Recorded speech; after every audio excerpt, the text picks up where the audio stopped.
আসসালামু আলাইকুম। শফি মাহমুদ সাগর স্বাগত জানাচ্ছি এনটিভির সকালের খবরে। প্রধানমন্ত্রী শেখ হাসিনা বলেছেন, অবৈধভাবে ক্ষমতা দখলকারী ভোট চোর বিএনপির মুখে গণতন্ত্রের কথা শুনলে হাসি পায়।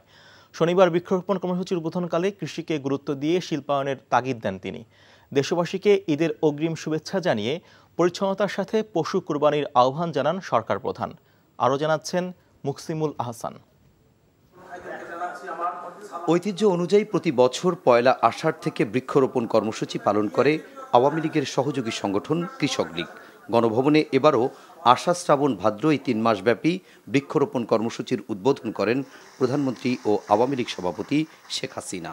এ সময় দেশের বিভিন্ন প্রান্তের সেরা কৃষক সংগঠকদের হাতে পুরস্কার হিসেবে গাছের চারা তুলে দেন সরকার প্রধান। বক্তব্যের শুরুতেই প্রধানমন্ত্রী বলেন, কৃষি নির্ভর অর্থনীতির উপর গুরুত্ব দিয়ে স্বাধীনতার পর থেকেই দেশ গড়তে চেয়েছিলেন বঙ্গবন্ধু, কিন্তু পরবর্তীতে সামরিক শাসনের কারণে নষ্ট হয় রাজনীতি, অর্থনীতি, এমনকি গণতান্ত্রিক প্রক্রিয়াও। আমার খুব হাসি পায় যখন দেখি বিএনপি ভোটের কথা উচ্চারণ করে, নির্বাচনের কথা বলে। তো জিয়াউর রহমান অবৈধভাবে ক্ষমতা দখল করে এদেশের ভোটের সমস্ত অধিকারগুলি কেড়ে নিয়েছে। তার সেই হ্যানা ভোট দিয়ে যাত্রা শুরু, অবৈধ ক্ষমতাকে বৈধ করার জন্য।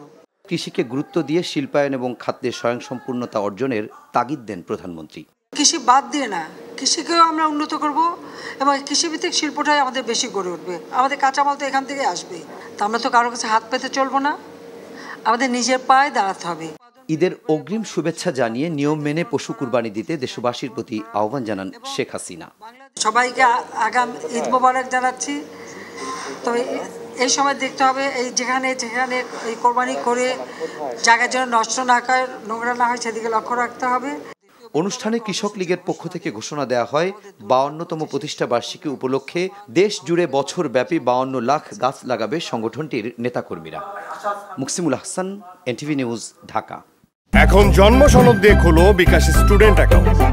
নিজের বিকাশ নিজে কর। শনিবার রাতে ঘরমুখী মানুষে উপচে পড়া ভিড় ছিল সদরঘাটে। বেশিরভাগ লঞ্চ ধারণ ক্ষমতার দ্বিগুণ যাত্রী নিয়ে ছেড়ে গেছে গন্তব্যে। এছাড়া রাজধানী ও আশেপাশের এলাকার ঘরমুখী যাত্রীদের সদরঘাট পৌঁছাতে যানজট সহ নানা ভোগান্তি পোহাতে দেখা গেছে। এদিকে ঢাকার রেল স্টেশন ও বাস টার্মিনালগুলোতেও ছিল যাত্রীদের উপচে পড়া ভিড়। ট্রেন যাত্রায় স্বস্তি থাকলেও সড়ক পথে মানুষের ঢল। সেই সাথে আছে অতিরিক্ত ভাড়া আদায়ের অভিযোগও। বিস্তারিত জানাচ্ছেন মিজান রহমান।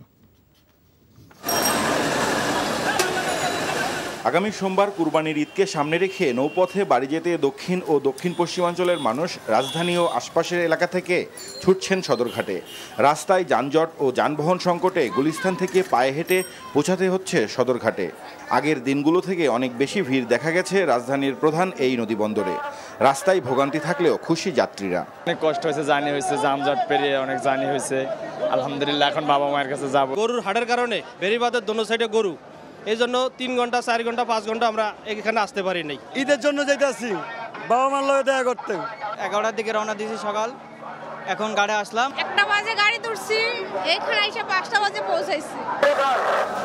এদিকে পদ্মা সেতু চালু হওয়ার কারণে দক্ষিণ ও দক্ষিণ পশ্চিমাঞ্চলের মানুষের চাপ নৌপথে কিছুটা কমলেও ঈদ মৌসুমের চাপ বেড়ে যায় কয়েক গুণ। এ কারণে বাড়তি চাপ সামাল দিতে ঈদের সময় ঝুঁকি থাকা সত্ত্বেও অতিরিক্ত যাত্রী তুলতে হয় বলে জানিয়েছেন লঞ্চের কর্মচারীরা। কালকে চাপ ছিল না, আজকে একটু চাপ বাড়ছে আর কি। যাত্রী আছে আপনার আনুমানিক 1500, ধারণ ক্ষমতা আছে আপনার 2700। ওভারলোড লঞ্চ আছে, তো যাত্রী আইতাছে, ভোরতাছে, লঞ্চ লাগেতাছে। এছাড়া রাজধানীর সব বাস টার্মিনালে বাড়ি ফেরা মানুষের ঢল নেমেছে। শেষ মুহূর্তের ভিড় এড়াতে আগেই যাত্রা করছেন কেউ কেউ। তবে ঈদের মৌসুমের বাড়তি ভাড়া গুনতে হচ্ছে বলে অভিযোগ করেন যাত্রীরা। বাসের জন্য দীর্ঘ সময় অপেক্ষায় ভোগান্তির কথা বলেছেন অনেকেই। পরিবহন সংশ্লিষ্টরা জানান, ফিরতি পথে যাত্রী না পাওয়ায় বাড়ানো হয়েছে ভাড়া। 600 টাকা 500 টাকা করে টিকিট করতাম বরিশালে, এখন আমাদের বরিশালে নিচ্ছে 1200 টাকা করে। টিকিট 10টা বাজে আমরা টিকিট পাইছি, কিন্তু গাড়ি এখনো আসে নাই। এখন কয়টা বাজে? 11টা বাজে। মানে অনেকক্ষণ ধরে লাইনে দাঁড়িয়ে থাকতে হবে, বাট বাস আসছে না, এটাই হচ্ছে মেইন সমস্যা। এদিকে কমলাপুরেও ছিল ঘরমুখী মানুষের উপচে পড়া ভিড়। ছিল না কোনো শিডিউল বিপর্যয়, এতে স্বস্তি প্রকাশ করেছেন যাত্রীরা। কোনো সমস্যা হয়নি, আমরা টিকিট অনলাইনে কাটছি, আর আমরা যত সময় ট্রেন পাইছি। ঘুরবো, অনেক মজা করবো, অনেক আনন্দ লাগতেছে। অনেকদিন পর 2 বছর পর শ্বশুর বাড়ি যাচ্ছি। ভাই যাতে কষ্ট হোক, বাড়ি যাতেই হবে, এটাই সবচেয়ে বড় আমাদের একটা আনন্দ। বাস ও ট্রেনের জন্য দীর্ঘ সময় অপেক্ষা করে শত ভোগান্তির পরেও বাড়ি ফিরতে উন্মুখ ঘরে ফেরা মানুষেরা। Mizan Rahman, NTV news, Dhaka. এখন জন্ম সনদ দিয়ে খোলো বিকাশ স্টুডেন্ট অ্যাকাউন্ট। নিজের বিকাশ নিজে কর। ঈদে ঘরমুখী মানুষের খবর জানতে যাচ্ছি কমলাপুরে সহকর্মী নূর হোসেনের কাছে। নূর, আগামীকালই তো ঈদ, তো শেষ মুহূর্তে স্টেশনে যাত্রীদের ভিড় কেমন দেখছেন?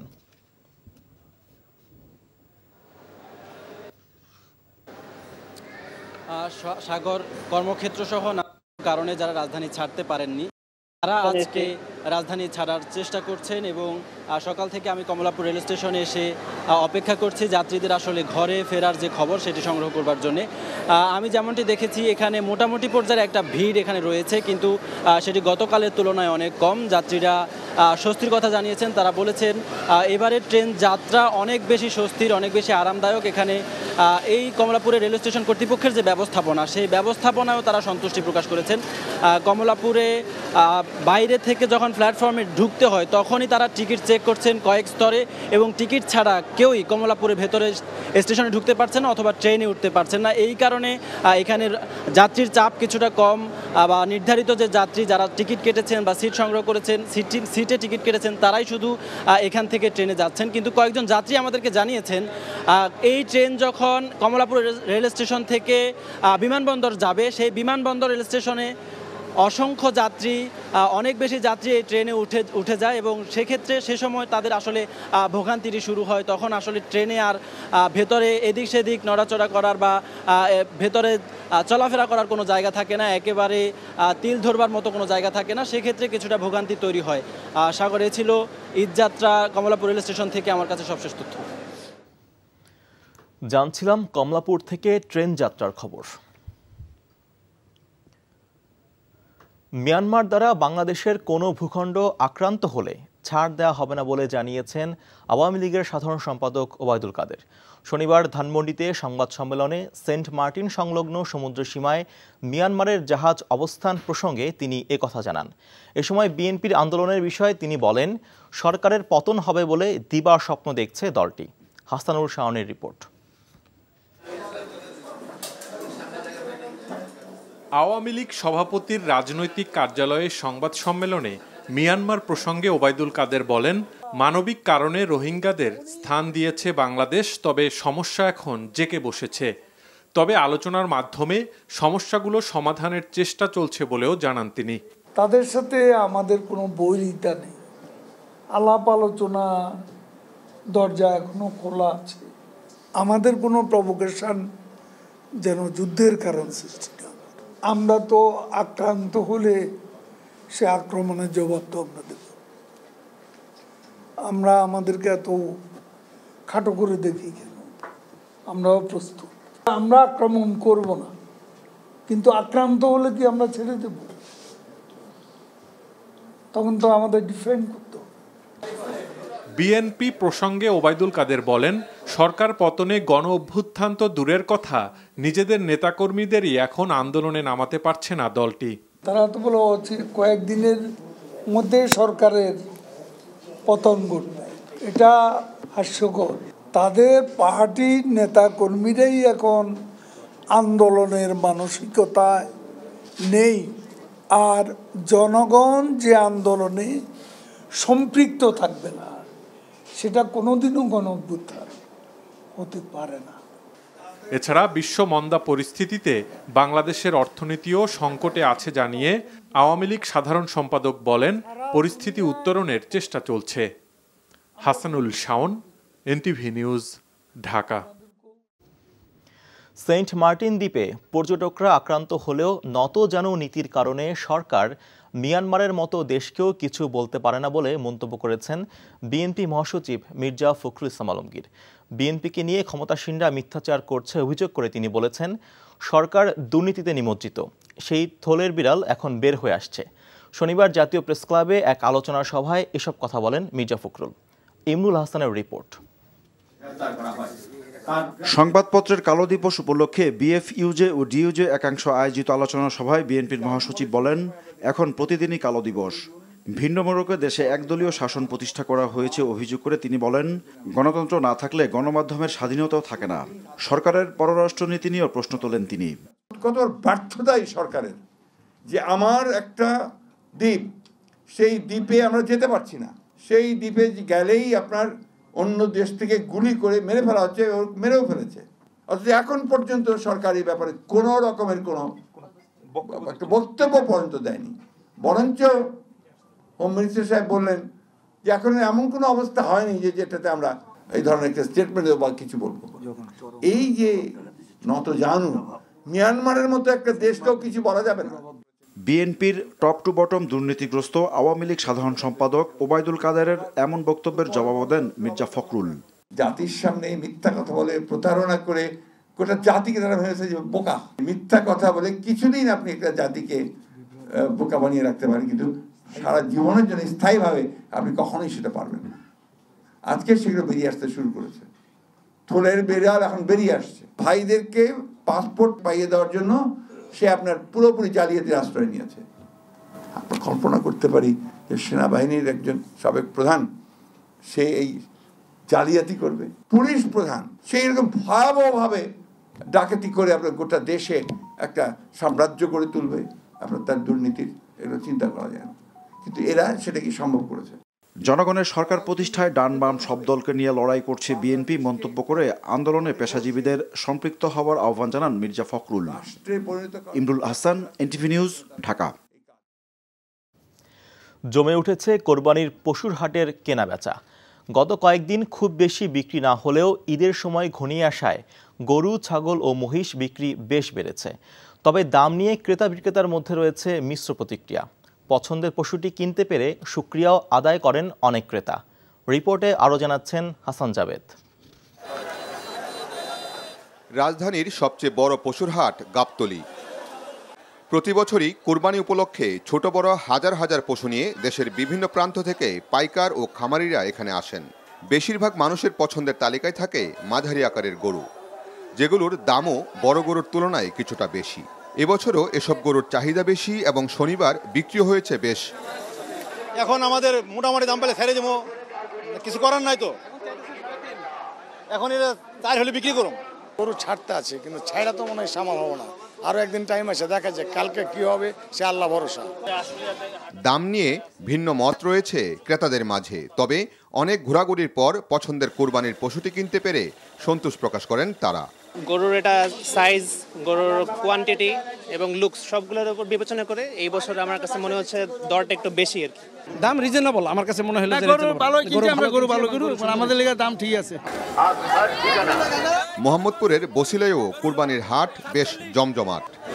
ক্রেতা বিক্রেতাদের মধ্যে দর কষাকষি হলেও শেষ পর্যন্ত কাঙ্ক্ষিত দামে বনিবনাও হয়েছে। পশু বিক্রি করতে পেরে বিক্রেতা যেমন খুশি, তেমনি ক্রেতাদের মধ্যেও ছিল স্বস্তি। মোটামুটি গরু অনেক গরু আছে এখন যেভাবে মাত্র যা দাম তো হিসেব কি দেখবেন মিলে নিয়ে নিতেছে। দামাদামি ভালো হয়েছে। 1.65 চাইছিল, 70 থেকে শুরু হয়েছে, এরপর আস্তে আস্তে এই পর্যন্ত ছাড়ছে। বড় গরুর চাহিদা একটু কমই, কিন্তু ওই মাঝারা কিসিমের একটু চাহিদা বেশি, তো বড় গরুর চাহিদা কম, ইনশাল্লাহ হয়ে যাবে একটা কিছু। রোববার পশু বিক্রির শেষ দিন, যা চলবে রাত অবধি। Hasan Jabed, NTV news, Dhaka. শেষ সময়ে জমজমাট চট্টগ্রামের কোরবানির পশুর হাট। তবে দাম নিয়ে স্বস্তিতে নেই ক্রেতা বিক্রেতারা। প্রাণী সম্পদ দপ্তরের হিসাব মতে চট্টগ্রামের বিভিন্ন খামার ও বাজারে পর্যাপ্ত পশু মজুদ আছে। চট্টগ্রামে কোরবানির পশুর হাট সম্পর্কে জানাচ্ছেন শামসুল হক হায়দরি, ক্যামেরায় ছিলেন সুমন গোস্বামী। প্রাণী সম্পদ দপ্তরের হিসাবে এবছর চট্টগ্রামে কোরবানির জন্য চাহিদা প্রায় 9 লাখ পশু। স্থানীয় খামার সহ অন্যান্য এলাকা থেকে পর্যাপ্ত পশু হাটে আসায় এবার কোনো সংকট থাকবে না।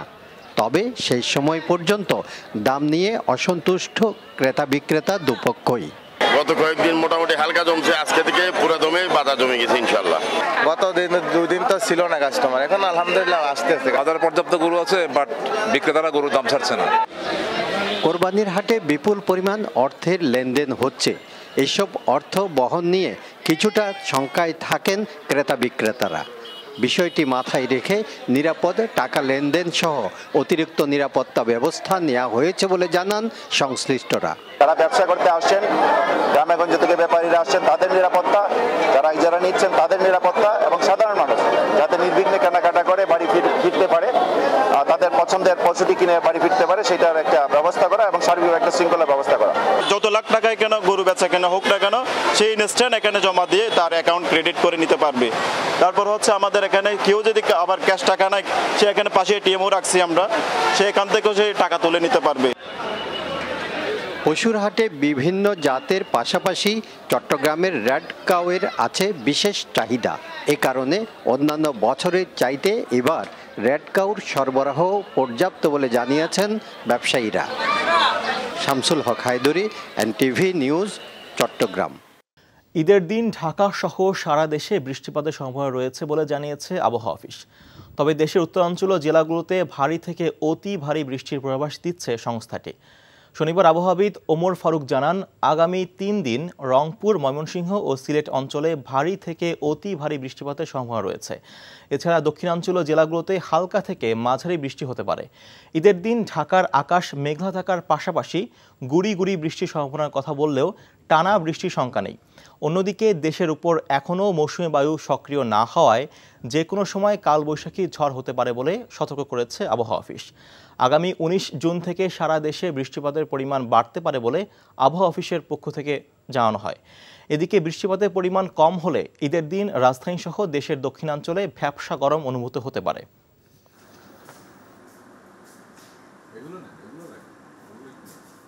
উত্তরাঞ্চলে হালকা থেকে মাঝারি কোথাও কোথাও ভারী থেকে অতি ভারী বর্ষণের সম্ভাবনা রয়েছে। আর মধ্য অঞ্চল বা দক্ষিণাঞ্চলে বিচ্ছিন্নভাবে 2-1 জায়গায় বৃষ্টিপাতের সম্ভাবনা রয়েছে এবং এটা 18 তারিখ পর্যন্ত।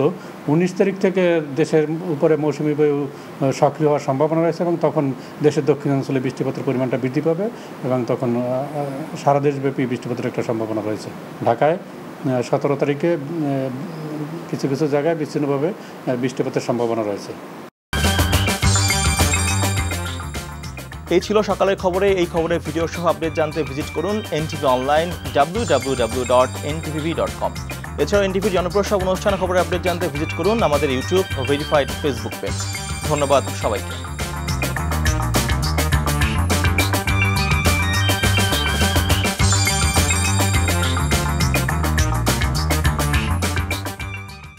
এখন জন্ম সনদ দিয়ে খোলো বিকাশ স্টুডেন্ট অ্যাকাউন্ট। নিজের বিকাশ নিজে কর।